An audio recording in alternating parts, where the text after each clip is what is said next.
Hello everyone, in today's video I'm going to talk about the things I miss about Japan. Now, you hear me always making comments about Japan like, oh, this experience, I had this, that, and for the most part I'm here to tell you it was good, right?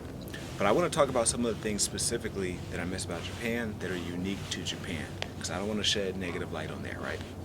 So, for those who don't know, I've been to Japan like 4 times at this point. It's all been to the Tokyo region, and I do want to eventually explore more, like Osaka, Okinawa, etc. And we're going to get to there. So 2026, we got a lot of plans, so make sure you stay tuned. But I'm here to talk about my time in Japan, more specifically Tokyo, Japan.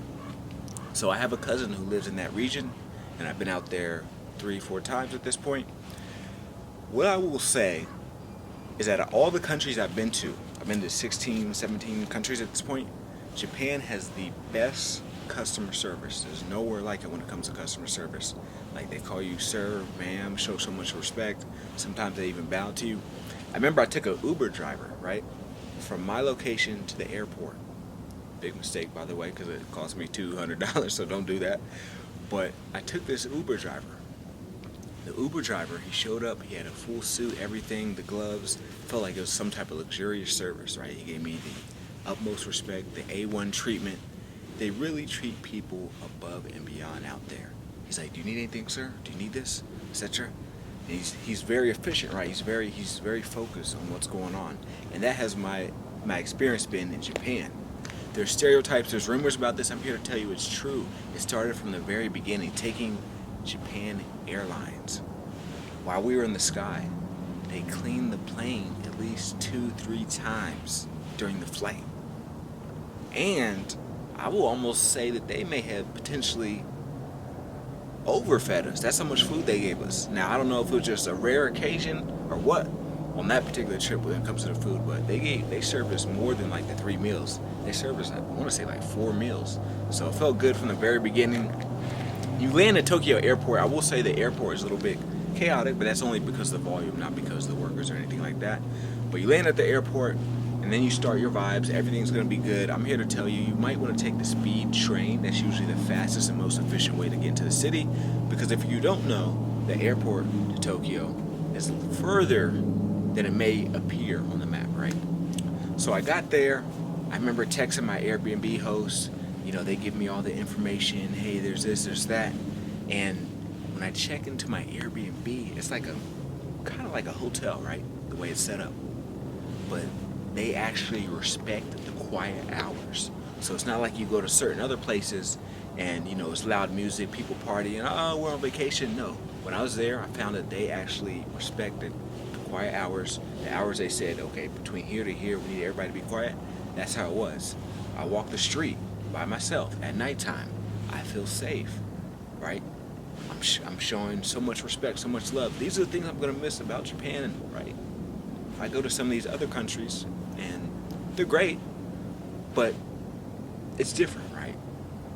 So I know a part of my audience is interested in Asia, part of my audience is interested in South America, North America, etc.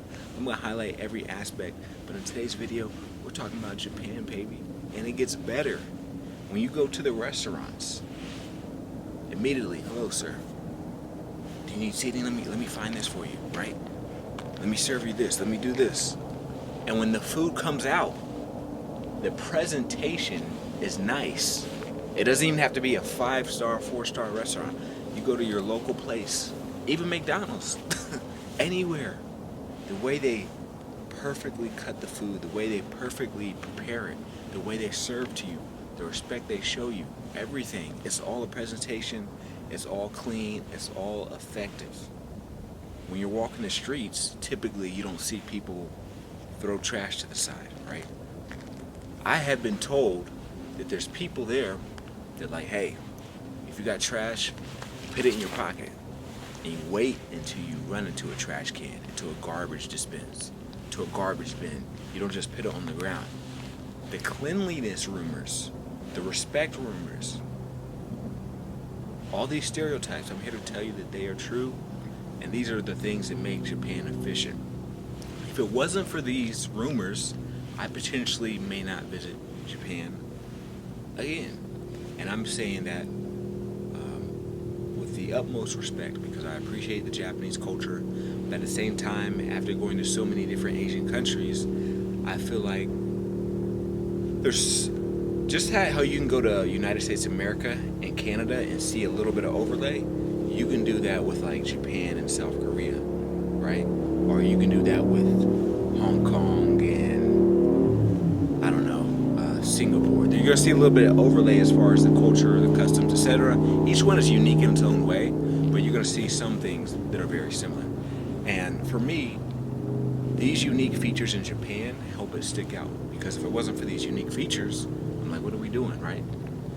So you got the cleanliness, you got the good food, the presentations, the respect, all these things, right? The lights that make sense. Now, depending on what country you are, when you're crossing the street, when you're looking at red lights, yellow lights, it's a little bit different layout. But for most countries, at least the ones that I've been to, how it works is when it comes to pedestrians crossing the street, it's typically like a countdown, like a green light, maybe a countdown, this time. You got to sit there and wait. Japan and also Korea does this as well, which I like both of them for doing this. They do it like an X. So instead of going one way, so normally you just go one way, right? You just walk straight that direction, or maybe you go straight this direction. But what South Korea and Japan do is they make it like an X. So instead of going left and then waiting for the next one to go up, you can just go X across the street. So it saves time, it's very efficient, it's very smart.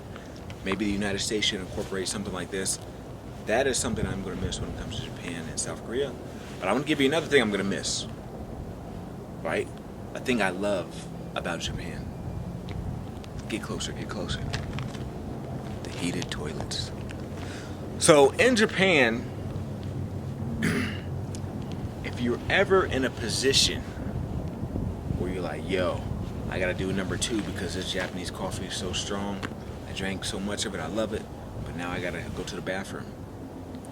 What you're gonna do is they do have toilets there that are able to sing to you. So you go there, you can play music, you can play instrumentals, and it's heated. I have never seen anything like this prior to arriving to Japan. This is one thing that if you're watching this and you go to Japan, or if you have been to Japan, you know what I'm talking about, you're going to love this. Imagine a toilet seat singing to you, right? Put you in a relaxing mood, help you get it out, right? This is what I'm talking about. You need something like this when you start traveling. Another thing I'm going to miss, another thing I love when it comes to Japan, right, is how they treat the elders. I feel like there's a hierarchy there, and there's a sense of respect that people have amongst the locals, have amongst the elders, etc., where I don't see that too much in the United States, right? I feel like in the States, certain people may prey upon the elders, right? They're known for getting scammed a lot, people taking their purse, etc. You don't hear those stories in Japan. It's like, respect your elders. There's a hierarchy. Education's pushed. Seniority is pushed. Your boss, you don't question your boss. Which, for some people, I can understand why you may want to question your boss. Maybe you feel they're not doing things efficiently, etc. But when you're in Japan, it's considered a sign of disrespect. So if your boss says, hey, I need these presentations by 5 p.m. tomorrow, can you do it this way?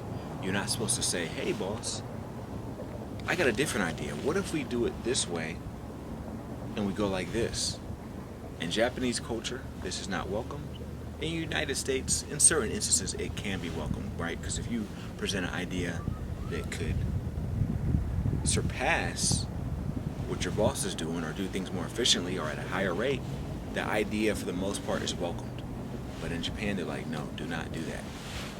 Another thing, for all you people who want to save money, all you people who claim Japan's expensive, this, that, blah, blah, blase, I'm here to tell you, in Japan, did you know that it is considered disrespectful to tip? Tips are not welcomed in Japan. When you go out to the restaurant and you see how much does the ramen noodles cost? Oh, it costs X amount of yen. It's equivalent to $10. That's how much it costs. You're not supposed to say, hey, I had a good meal, let me give you something extra. I can understand the viewpoint of doing that, especially if you were raised in a culture like the United States, maybe you're in Canada, wherever, right? But in Japan, they don't do that. So keep that in mind, and don't just give them money, right? Japan, you are going to love it. If you're interested in Japan, make sure you like, comment, subscribe, share, do all that. I'm going to be dropping way more content, and I'm going there in the next couple months. This time, I plan on going to Osaka, Nagoya, Okinawa, Kobe, and all that, because I've been told that the vibes there, which makes sense, are different than the vibes in Tokyo. But I even been told that the food is greater quality, so I can't wait to see that. And I want to take y'all right along with me. So make sure you hit that subscribe button. I got more content like this coming very, very shortly. No complaints. Speaking of no complaints, that's another thing in Japan, right? In America, you may hear a lot of people complain. Maybe you don't like the complaints. Maybe you feel like it's something small, etc. Over there, you don't hear complaints like that, right? Like, what are you complaining about? That's kind of like the mentality, right? So I understand, wanting to vent or feeling frustrated, wanting to confide in somebody, wanting to get your emotions off and to feel better. I understand that viewpoint. But if you're someone who, is tired of that in America, and, you could love the idea of no or little complaints, Japan may be the route for you, right? You're not going to hear crazy complaints, right? Everything seems so efficiently made. I remember walking up these stairs. The stairs had the estimated calories you're burning, right? So Japan doesn't have the obese problem like, Canada, United States, UK has, etc. Blah, blase, blase, right? They do certain things to help combat it. The food is cleaner, has less chemicals. They encourage physical exercise. They got cultures that live longer typically, right? Especially, I believe, in Okinawa. They got a lot of people who live to be over 100. But I remember walking up these stairs and they had the calorie count. Okay, 20 calories, 17 calories, etc. The estimated calories per each step. And I just thought like that was magical, right? States can and should have something like that. It would only make sense, right?